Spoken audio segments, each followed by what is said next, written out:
there is a particular courage almost no one talks about. Not the courage to endure. Not the courage to survive.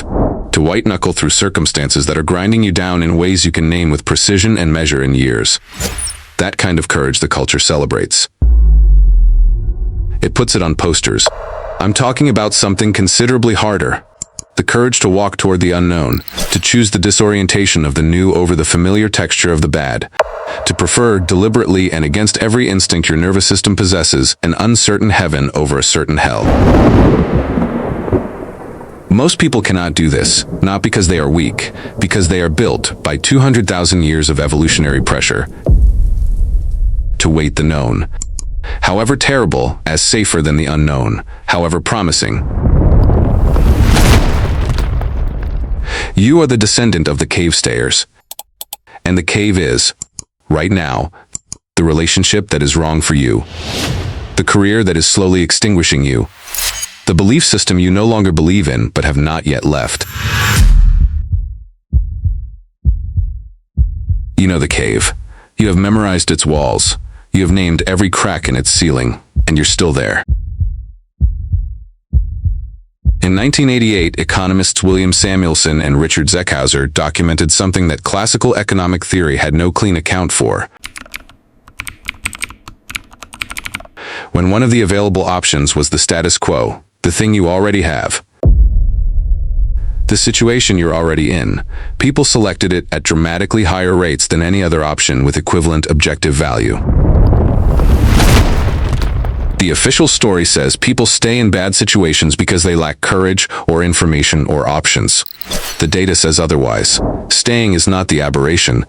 Staying is the default. Leaving is the achievement. And the mechanism producing that default is not a weakness to be overcome. It is a feature of the standard issue human nervous system, operating exactly as designed. Which means understanding why you stay does not begin with what is wrong with you. It begins with what is right with you in the specific limited sense that the mechanism is functioning correctly in the wrong environment. The preference for the familiar hell is not a flaw. It is the correct adaptation for an environment that no longer exists. For 99% of human evolutionary history, the unknown was genuinely, reliably, and often fatally dangerous. The organism that fled the familiar hell toward the unknown at the first sign of discomfort moved toward higher probability death. The organism that stayed, that accumulated a detailed taxonomy of suffering and used it to navigate, survived. You are that organism's descendant.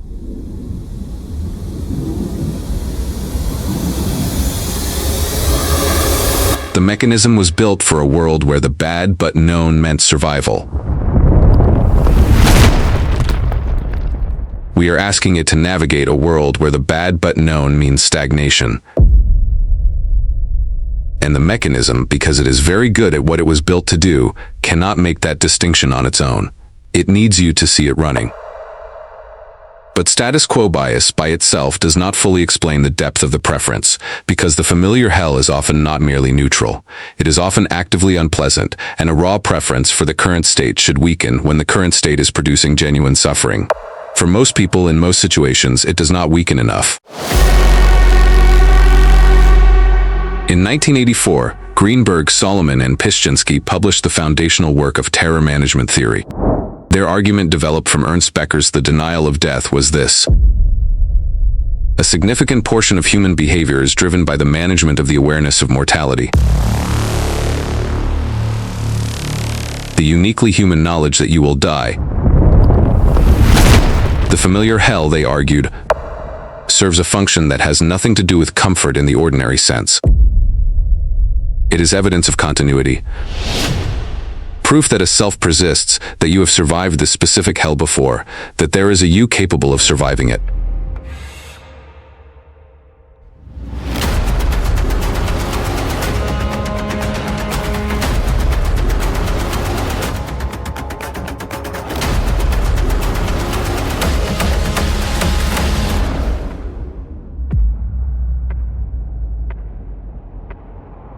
To leave the familiar hell is not merely to exchange a known environment for an unknown one. It is to leave behind the accumulated evidence of selfhood, to walk away from the proof that you are who you think you are.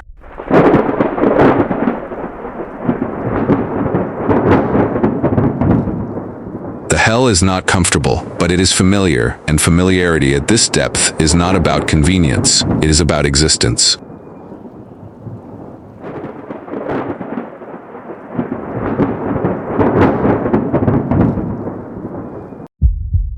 You do not prefer the familiar hell because you're afraid of the unknown heaven. You prefer it because you're afraid of the self you become in the space between them. To leave is to enter a period in which the old story has been abandoned. But the new one has not yet been built. A period in which you are, in the most fundamental psychological sense, temporarily, no one in particular. That interval, not the destination, the interval is what the mechanism was specifically designed to prevent you from entering. You don't fear the unknown heaven. You fear the void between here and there, and the void is real. Most people who have moved through it will confirm it is real, and it is not brief, and no one adequately warns you about it. The most durable changes in human behavior do not begin with dramatic departures. They begin with small, parallel constructions. The person who eventually leaves the wrong situation did not typically wake up one morning and choose to leave.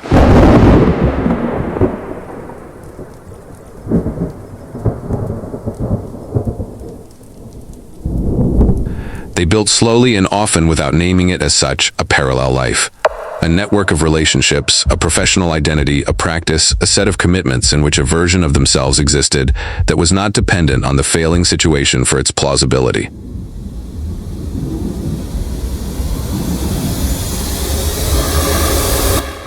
And at the point at which that parallel self had sufficient density to survive the dissolution of the old one, leaving became possible in a way it had not been before. You do not leave the familiar hell by being brave enough to choose the unknown heaven. You leave it by making the unknown gradually known, by building the new plausibility structure alongside the old one, piece by piece, until the old one is no longer the only evidence that you exist. You don't jump, you build, and then one day you notice that more of you is already on the other side than remains on this one. The familiar hell is not your enemy. It is performing a function you need performed, maintaining the evidence of your selfhood, providing the plausibility structure within which you understand who you are. If you approach it as something to be defeated by force of will, you will fail, because you will be attacking your own identity architecture. You cannot win by fighting yourself. The only approach that produces genuine movement is not to defeat the familiar hell. It is to make it unnecessary, not by force, by construction. By building somewhere else to be. I want to leave you inside a question rather than a conclusion. The familiar hell you are in, wherever it is, whatever its specific contours, is not there because you're weak. It is there because you're built, and because the building has been working correctly in a context it was not designed for longer than you have been aware of it. What I cannot tell you is whether to leave it. That question is too large and too personal, and requires information about your specific life that no documentary has access to. The question worth sitting with is smaller and more radical. Is the familiar hell what you would choose, consciously, with the mechanism visible, with the status quo bias named and the identity preservation function acknowledged, if you had to choose it again today? Not for the first time. Again. The mechanism is still running. It ran while you watched this. It is running now, generating reasons why the cave is fine, or reasons why the question itself is uncomfortable enough to set aside until later. Later is how the mechanism wins. The cave will still be there when you look up. So will the question.